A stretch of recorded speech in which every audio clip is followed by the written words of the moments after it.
Hey guys, tonight we're going to step into the boots of a medieval blacksmith. Imagine a smoky, dimly lit workshop where the sound of hammers striking metal echoes through the air. You're covered in soot, sweat dripping down your forehead, muscles aching, and the heat of the forge almost unbearable.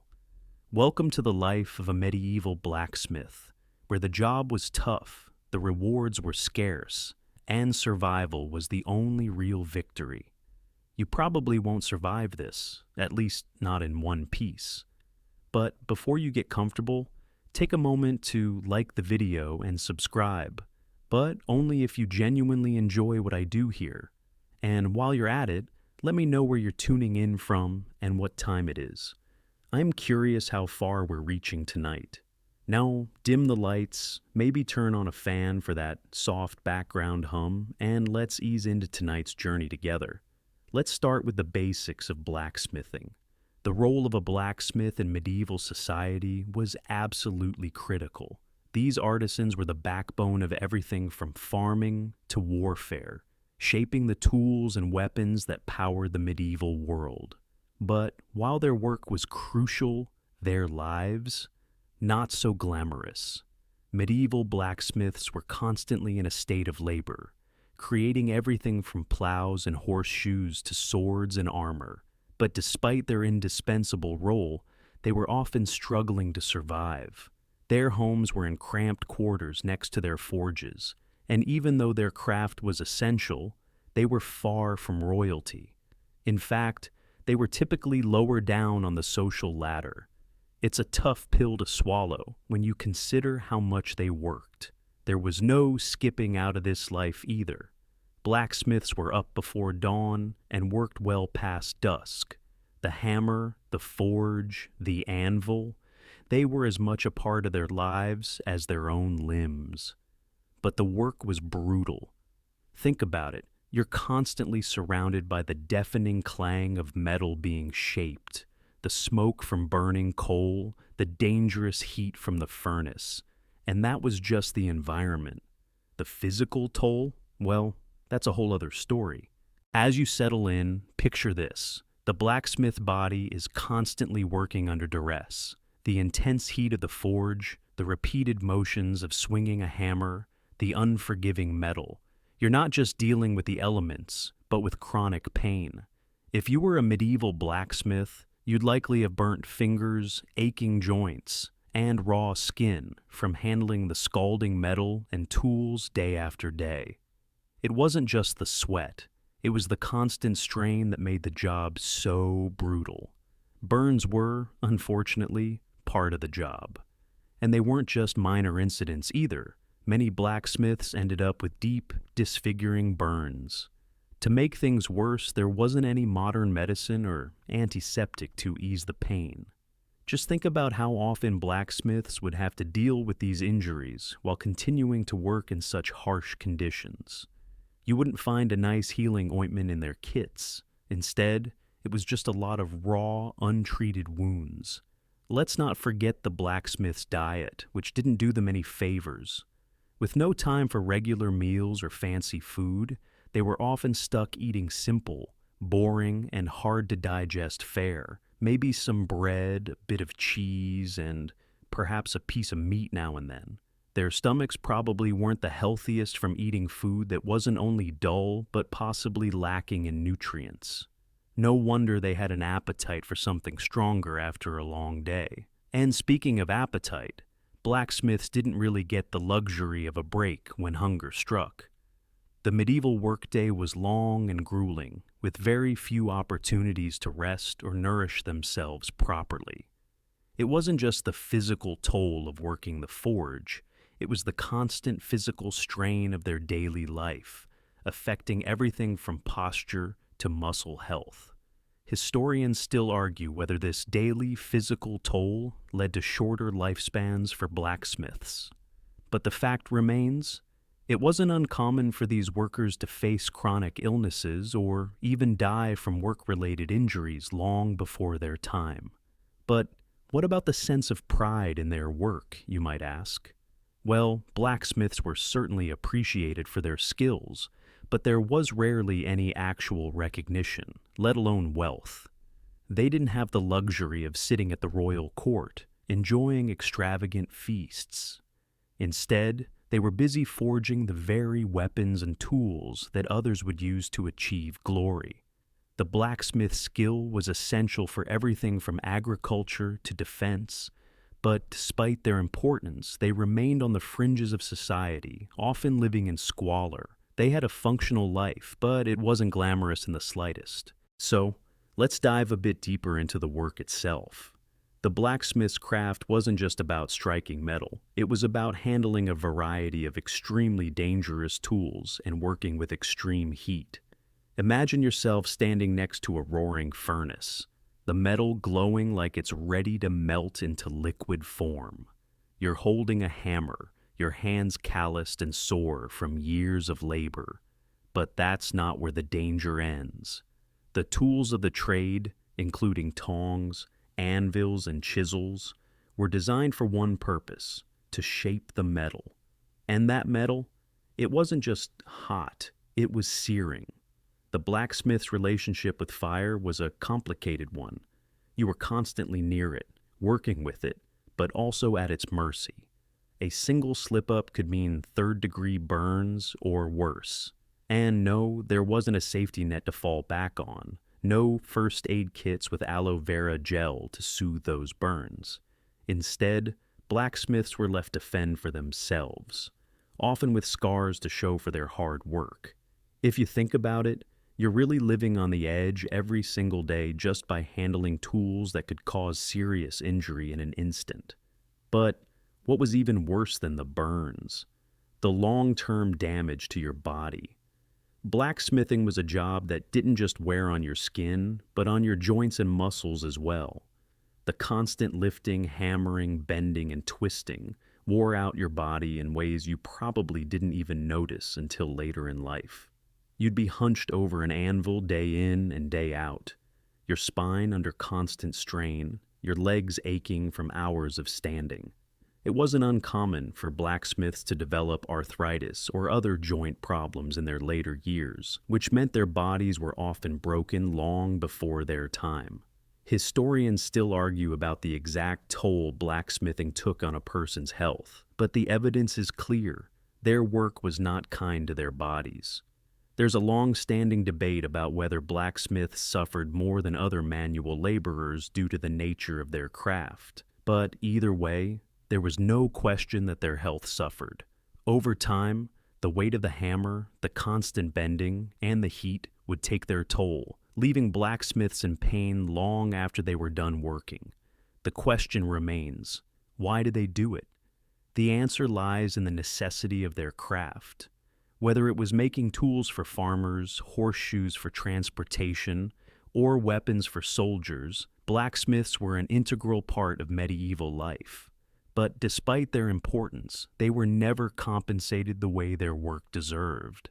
They lived in cramped, soot-filled homes, surrounded by their tools, often working late into the night. Their lives were a constant struggle to survive, and the lack of recognition only added to the weight they carried on their shoulders. They were indispensable, but they were never truly valued for the hard work they did. Now that we've set the stage, let's talk about the forge itself, the heart of the blacksmith's world. Picture the forge as this sweltering, noisy, and chaotic environment where blacksmiths spent nearly every waking hour. The heat is almost unbearable, as flames lick the edges of the metal you're working with, making the air thick and oppressive. The constant clanging of hammers against anvils, the hiss of metal cooling in water, and the crackling of fire. This is the soundtrack of your life, if you were a medieval blacksmith. And the space? It wasn't some neatly organized workshop. It was cramped, hot, and filled with so much smoke that it was hard to see your hand in front of your face at times. The air was thick with soot, and the dust from the metal could make it hard to breathe. No fancy ventilation systems here, just the raw, suffocating heat that made every task a struggle.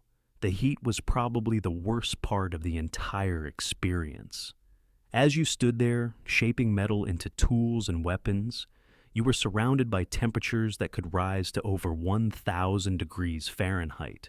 Imagine standing in that kind of heat, sweat pouring down your face, your clothes sticking to your body. It wasn't just uncomfortable, it was dangerous. Many blacksmiths developed respiratory problems due to the constant exposure to smoke and metal dust, and some even suffered from heat stroke after spending too long near the forge. But the forge wasn't just uncomfortable, it was dangerous. The metal, once glowing white hot, had to be handled with care, and the tools you used to shape it were often just as hazardous. A single slip could mean a serious injury, and without proper medical care, these injuries could lead to infections, permanent scarring, or even death. And yet, despite these risks, the blacksmith worked on, hammering away, day in and day out. The work never stopped. Historians still argue about how long blacksmiths typically worked in a day, but it's safe to say that their hours were long, grueling, and often left them with little to no time for rest or leisure. The forge was a place where time seemed to blur, where each day was a repeat of the last. There was no clock, no weekend off. The only thing that marked the passing of time was the rising and setting of the sun and the blacksmith's relentless labor. No wonder they didn't have much time for anything else, especially not for luxuries like sleep or relaxation. Now, let's get into the irony of the blacksmith's situation.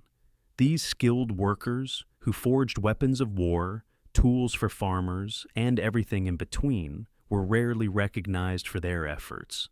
The weapons they created were wielded by kings, knights, and soldiers in battles that would shape history. And yet, despite shaping the very tools of power, blacksmiths themselves were left on the fringes of society. In a way, they were the unsung heroes of the medieval world, whose work was as essential as it was invisible. You could forge a sword that would be used in the king's army, but you'd never find yourself at the king's table, sharing in the spoils of war. In fact, you probably wouldn't even get a thank you.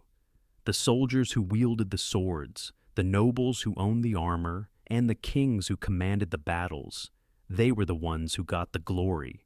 The blacksmith, the one who made it all possible, was left behind, rarely enjoying any of the recognition he deserved. This lack of prestige was a hard pill to swallow, especially when you consider how vital blacksmiths were to society. Without their work, entire armies wouldn't have been equipped for war, and farmers would have struggled to tend their lands. And yet, they didn't get the wealth or status that one might expect for such important work. They were often poor, living in small, crowded houses next to their forges, without any luxury or comfort. They were vital, but they were never truly valued. Historians still argue whether the medieval blacksmith's lack of recognition was a result of the rigid social hierarchy of the time, or if it was simply because their work, though essential, was seen as too hands-on and lowly. It's hard to say for sure, but what is clear is that the blacksmiths were in a tough spot. They had the skill, the knowledge, and the tools to shape the world, but they were stuck at the bottom of the social ladder. They were essential, but never elevated. Perhaps what's even more frustrating is the fact that blacksmiths didn't even have the option to change their status. There was no path to fame or fortune through their craft. They could work tirelessly for years, perfecting their skills, but at the end of the day, they remain just another cog in the wheel of medieval society. It's almost as if their work was taken for granted, as though their skill was invisible because it was so deeply woven into the fabric of everyday life. But let's not forget that, despite all the hardships, blacksmiths did enjoy a certain pride in their work. They were masters of their craft, creating items that were both practical and beautiful. A finely forged sword wasn't just a tool of war, it was a work of art, a testament to the blacksmith's skill and craftsmanship. But that art wasn't celebrated in the way that it should have been. In the end, the blacksmith's reward was often a life of toil and hard work with little recognition, except perhaps at best, a nod from a farmer or a soldier when they handed over their latest creation. Let's take a deeper look at the environment in which the blacksmith lived. This wasn't some neatly organized workshop. It was a gritty, grimy place filled with dust, soot, and the remnants of the day's work. The blacksmith's forge was the center of their world. But it wasn't just the heat and the noise that made it so unbearable. It was the physical toll that the environment itself took on the blacksmith's health. The dust in the air was thick with metal filings, coal ash, and soot. Imagine inhaling that every day for years on end. It wasn't just uncomfortable, it was toxic. Over time, blacksmiths were at high risk for respiratory issues, from chronic coughing to more severe lung conditions like bronchitis or even pneumonia. Many blacksmiths died young, not just from accidents, but from the long-term effects of breathing in this toxic air. And unlike today where we have ventilation systems, there was no way to protect the lungs from the hazards of such a harsh environment. Historians still argue about how much the air quality in these forges contributed to the early deaths of blacksmiths, but the evidence is there. Their lungs were under siege. But the dust wasn't the only environmental hazard. The extreme heat of the forge created its own set of challenges. Blacksmiths worked in temperatures that could reach over 1,000 degrees Fahrenheit. It wasn't just uncomfortable, it was dangerous. The risk of heat stroke was ever present, especially for those who worked too long without a break. Even if you weren't directly near the flames, the intense heat would radiate throughout the workshop, making it feel like a furnace, even if you were just standing by the anvil. And let's not forget the fire hazards. The forge was a literal fire pit, and accidents were common. The constant use of fire meant that sparks flew everywhere, and a single mistake could lead to catastrophic results. The blacksmith's workshop was filled with flammable materials like wood and straw, which meant that even the smallest mishap could result in a blaze that would destroy everything in sight. Fires were not just a possibility, they were a reality. Blacksmiths were well aware that their lives could go up in flames in an instant. The toll on their bodies wasn't limited to just their lungs or their exposure to fire. The constant physical strain of working the forge also meant that blacksmiths were frequently battling fatigue. The long hours spent hammering away at metal, often with little rest, wore them down. And because they had no choice but to keep working, their muscles became strained, their joints stiffened, and their bodies ached with every movement. Historians still argue whether the blacksmiths were more at risk for chronic illness compared to other manual laborers. Some say it was the combination of the physical labor and the dangerous environment that made their lives so hard, while others claim it was simply the nature of the work itself, the constant bending, lifting, and hammering that led to their physical decline. Either way, one thing is certain. Working as a blacksmith was never easy, and it came at a steep price. If you think blacksmithing was all about creating fine metalwork, think again. The reality was far more dangerous, and blacksmiths were frequently exposed to accidents that could change their lives forever.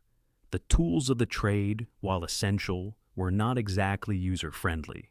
From hammers to tongs, anvils to chisels, these were heavy, cumbersome, and sharp instruments that could cause serious injuries if handled improperly.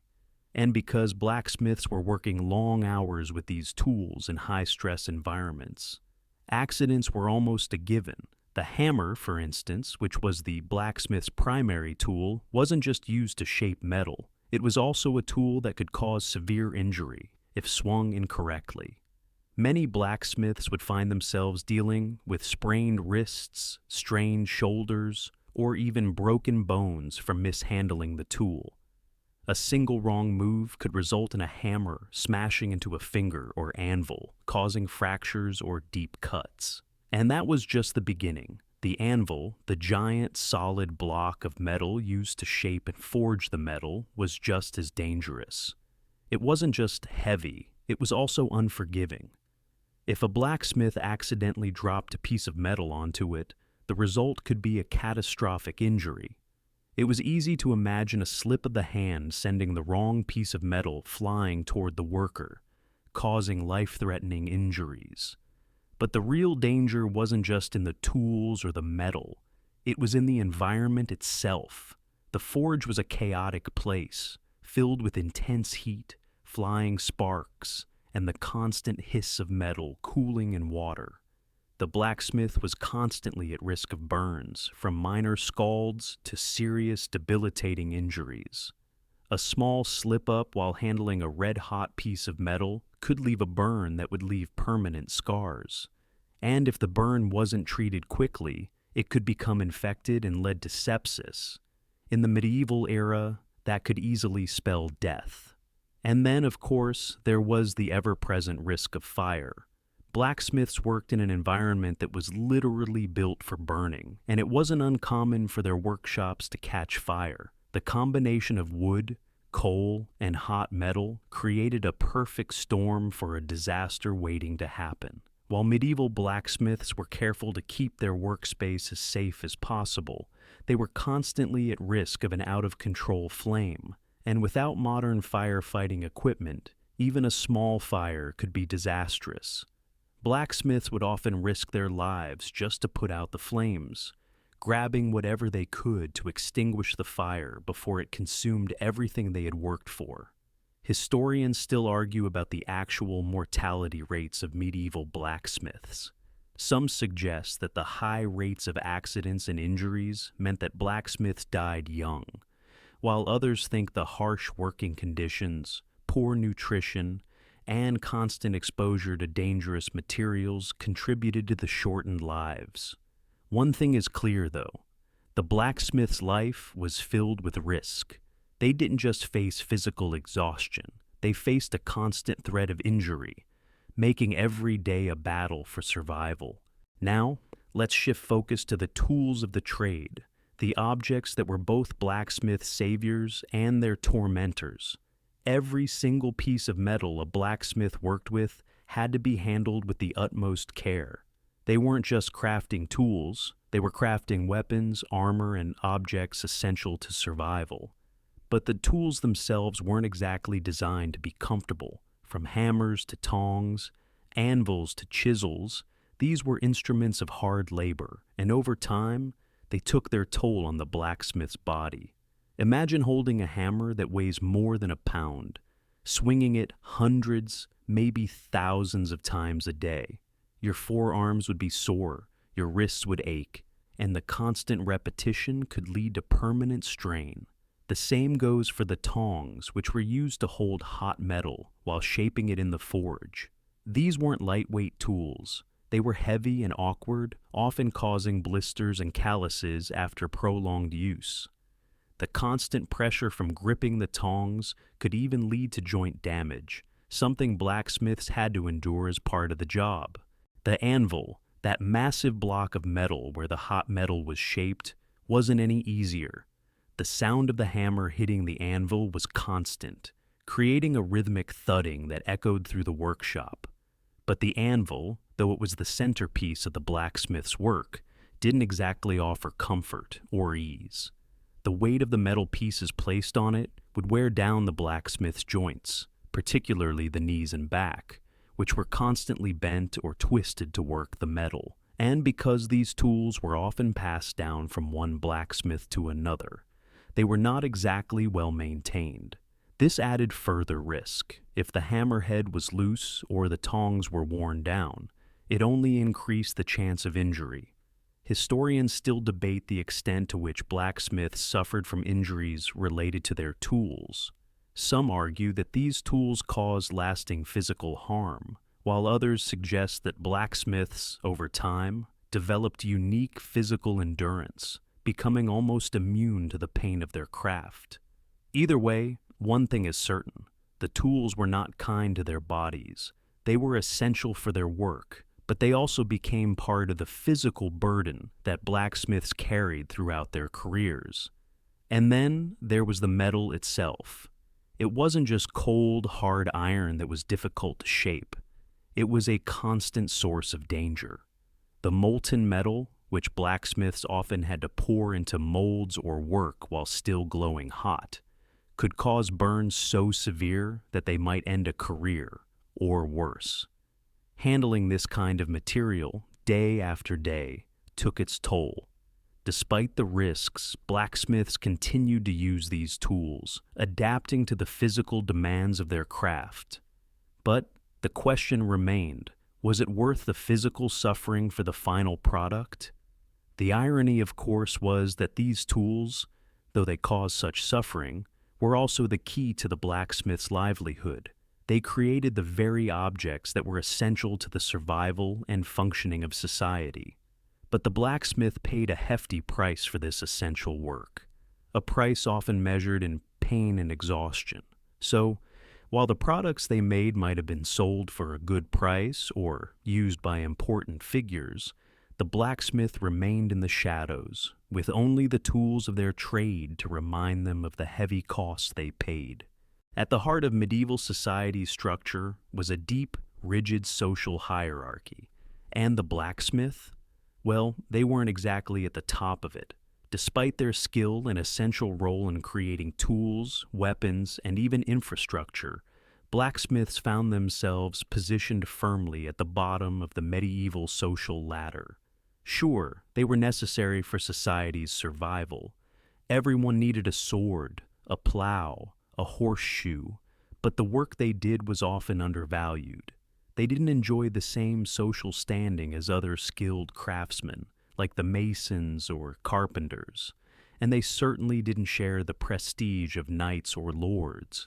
Blacksmiths worked in towns and villages, usually living near their forges in small, cramped homes filled with smoke and soot. This proximity to their workplace wasn't exactly a luxury. It meant that their living conditions were harsh, and their families often had to endure the same grimy, noisy environment that the blacksmith worked in. The blacksmith's home was usually dark, with little ventilation, and filled with the remnants of their work. The constant presence of soot and ash meant that even when they tried to rest, they were still living in a place filled with reminders of their grueling labor.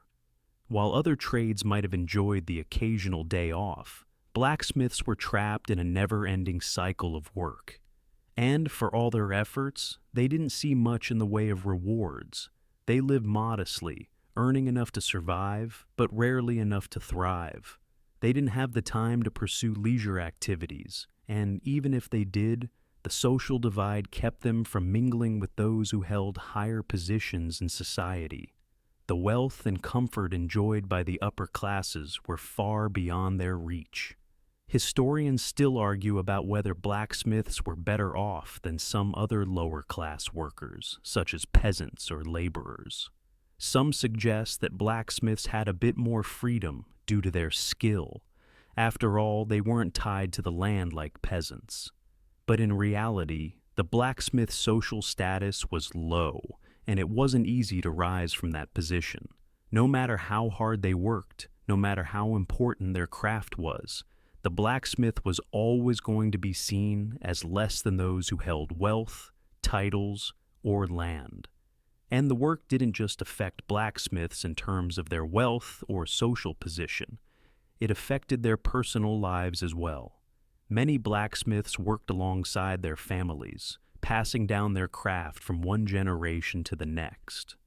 But this generational transfer wasn't always a sign of a happy family legacy.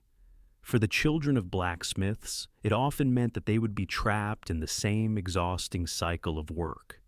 If you were born into the blacksmithing trade, chances were you'd end up working the forge, just like your father. And this cycle wasn't just physically exhausting. It also meant that opportunities for social mobility were slim. Becoming a blacksmith wasn't a choice. It was often the only option available to you. While we've discussed the physical toll of blacksmithing, Let's now explore the environmental factors that played a role in making the blacksmith's life even harder. The medieval blacksmith worked in an environment that was hazardous to both their health and their well-being. The constant exposure to heat, smoke, and chemicals wasn't just unpleasant, it was potentially deadly. If the scorching temperatures of the forge weren't enough, blacksmiths also had to contend with toxic fumes, dangerous chemicals, and pollutants that lingered in the air. One of the most significant hazards was the exposure to carbon monoxide. When the blacksmith was heating metal in the forge, the coal burned at high temperatures, releasing carbon monoxide into the air. Carbon monoxide is a colorless, odorless gas, and in the small, poorly ventilated spaces of the forge, it was easy to be exposed to dangerous levels without even realizing it. Over time, breathing in carbon monoxide could lead to headaches, dizziness, and even death in extreme cases. The risk of suffocation or poisoning was ever present, but it was something blacksmiths had to endure in order to do their work. But it wasn't just carbon monoxide that made the forge a deadly environment. Blacksmiths also worked with lead, arsenic, and other toxic materials that were used in the creation of metal alloys. These materials could cause severe poisoning if the blacksmith was exposed to them regularly. And because they were working in such close quarters with these substances, it was common for blacksmiths to suffer from poisoning over the course of their careers. The long-term effects of exposure to these materials weren't fully understood at the time, but we now know that these chemicals could lead to neurological damage, organ failure, and even cancer. Historians still argue about how much of a role environmental hazards played in the early deaths of blacksmiths. Some suggest that the physical demands of the job, combined with exposure to dangerous chemicals and poor living conditions, meant that blacksmiths had significantly shorter lifespans than other workers.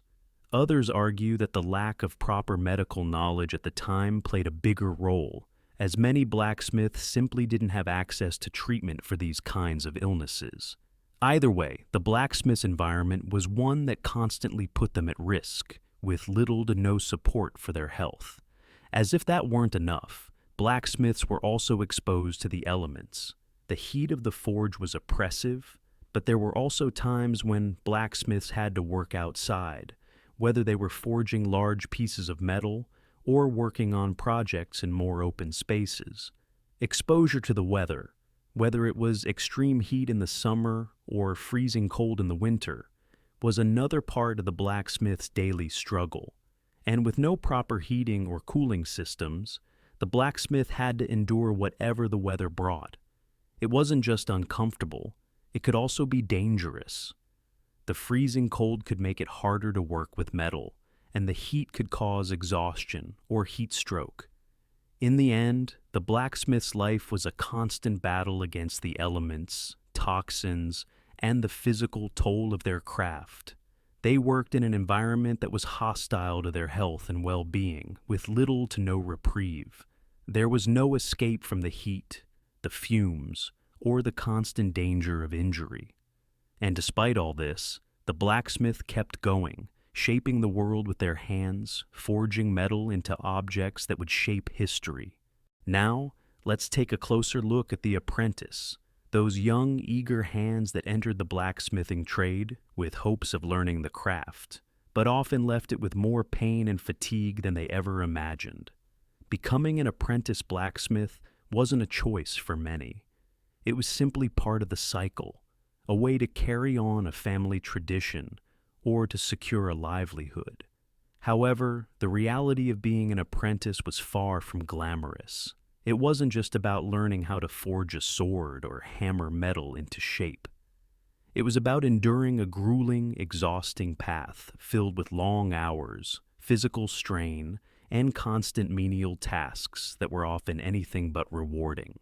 The apprentice's job was essentially to do the dirty work, the tasks that nobody else wanted to do. They spent their days hauling coal, cleaning the forge, and running errands for the more experienced blacksmiths. And all of this was done while learning the basics of the craft, with little to no time for rest or relaxation. In many ways, being an apprentice blacksmith was akin to being a servant. They were there to serve the needs of the master blacksmith, and in return, they would learn the trade, if they were lucky.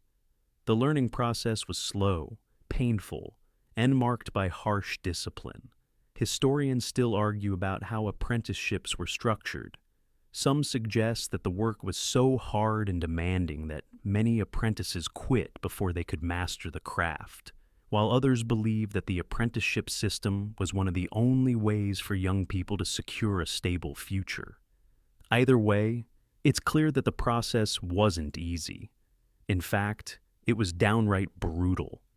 For one thing, the apprenticeship could last for years, sometimes up to 7 or more years, depending on the skill level the apprentice was expected to achieve. But during that time, they would rarely get a break. They were expected to work just as hard as the adult blacksmiths, often with little regard for their comfort or safety. The constant exposure to the forge's heat, the toxic fumes, and the physical strain of the work could wear down even the most determined apprentice. Many suffered from injuries, fatigue, or illness, and not all of them made it to the point where they could become full-fledged blacksmiths. And if the apprentice was lucky enough to survive the grueling training, they still had to contend with the social realities of the trade. Blacksmithing was a respected profession, but it was a rough one, and apprentices weren't exactly welcomed with open arms into society's higher echelons. If an apprentice wasn't from a well-established blacksmithing family, they could face additional challenges in earning respect from the community. While apprenticeships were often seen as a path to mastering the craft, there was also a significant risk involved. Not every apprentice became a skilled blacksmith. In fact, many never completed their training. Some quit in frustration, others were injured or succumbed to the hardships of the trade, and still others simply decided that a life of hardship wasn't worth it. The life of a blacksmith was no easy road, and the apprenticeship that preceded it was filled with trials that few could endure without becoming worn down, both physically and mentally. Historians still debate whether the apprenticeship system was exploitative or just a necessary part of life in medieval society. Some argue that it was a harsh and unforgiving path that took a heavy toll on the young workers, while others contend that it was the only way for young men to learn the trade and gain the skills needed to survive. Regardless of the interpretation, one thing is clear. For the young apprentice, the road to becoming a blacksmith was neither quick nor easy. It was a long, hard path filled with pain, sacrifice, and little reward, at least in the early years. Let's now talk about the physical toll blacksmithing had on the body, particularly how it affected the blacksmiths as they aged.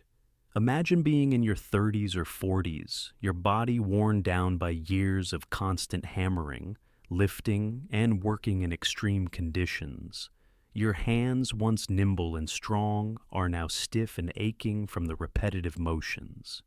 Your back, from years of bending over the anvil, is constantly in pain, and your joints, especially your knees and wrists, have been worn down to the point where it feels like you can't move without a sharp reminder of the years you've spent at the forge.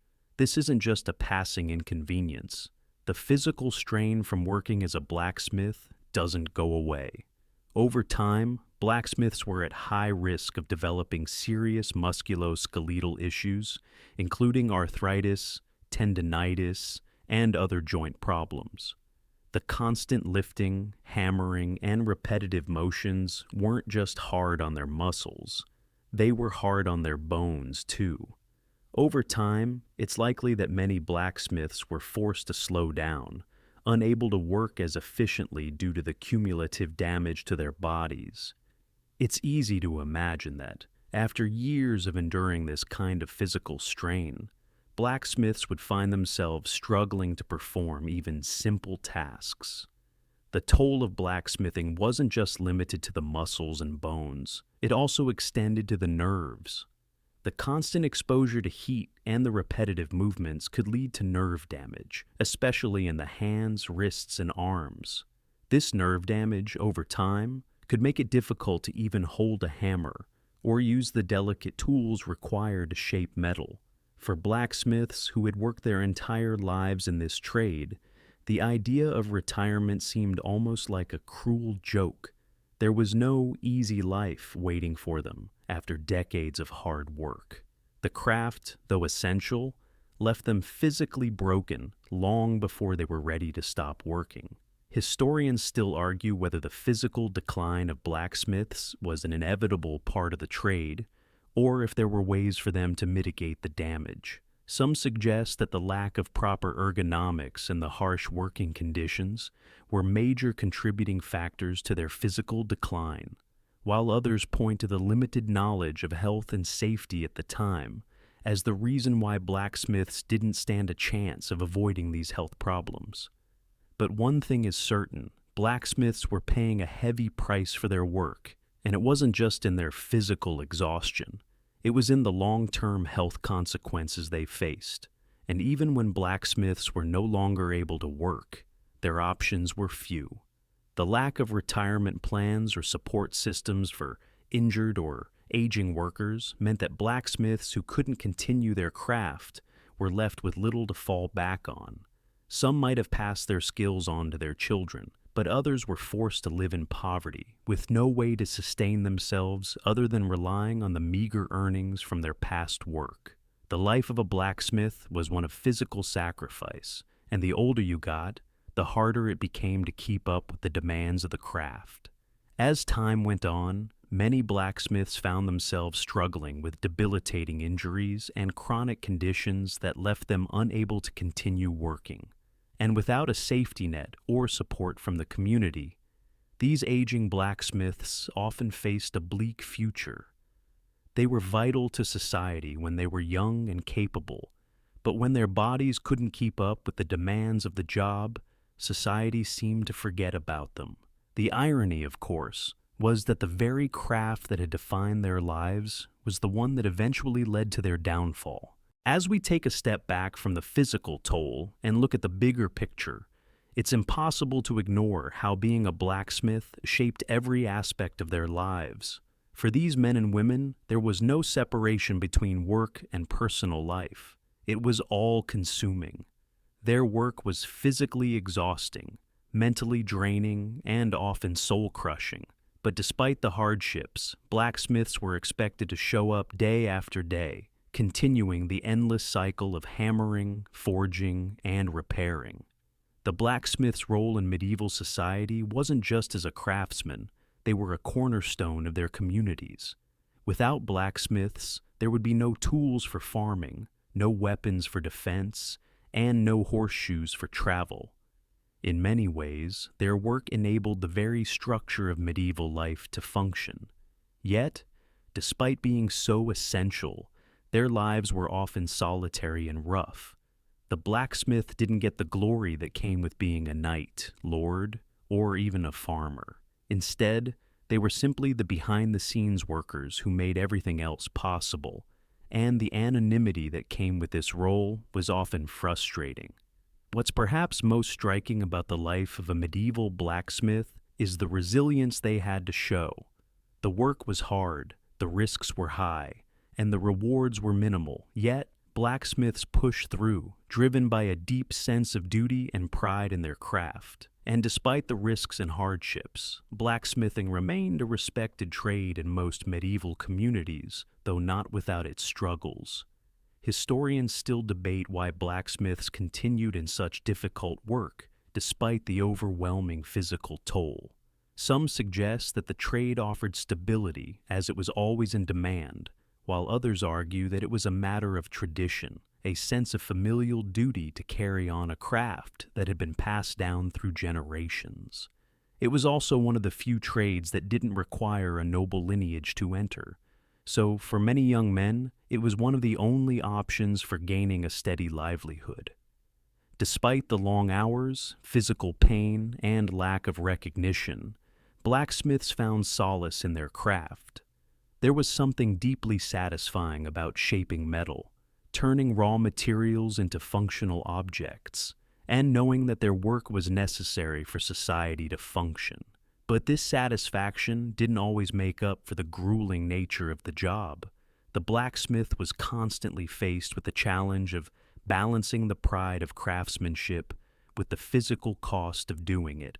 In the end, the blacksmith's life was one of contrasts. On the one hand, they were vital to the functioning of society, creating the tools and weapons that made medieval life possible. On the other hand, their lives were marked by physical suffering, low social status, and a constant fight for survival.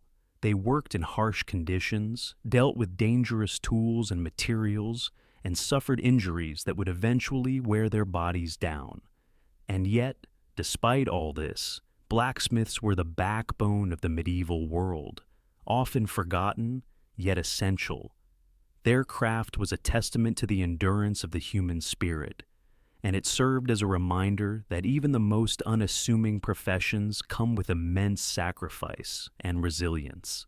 As we close the chapter on the life of a medieval blacksmith, we find ourselves reflecting on the journey of these forgotten artisans. Their daily lives were filled with hardships, with little more than the heat of the forge and the repetitive rhythm of a hammer on anvil to sustain them. Yet, despite their suffering, blacksmiths contributed to the foundations of medieval society, their hands shaping the world around them, though they often went unnoticed and uncelebrated. Their role in history is one of both vital importance and profound sacrifice. They were warriors of a different sort, not with swords and armor, but with hammer and fire. As much as we may romanticize the image of a blacksmith today, it's important to remember the true nature of their existence.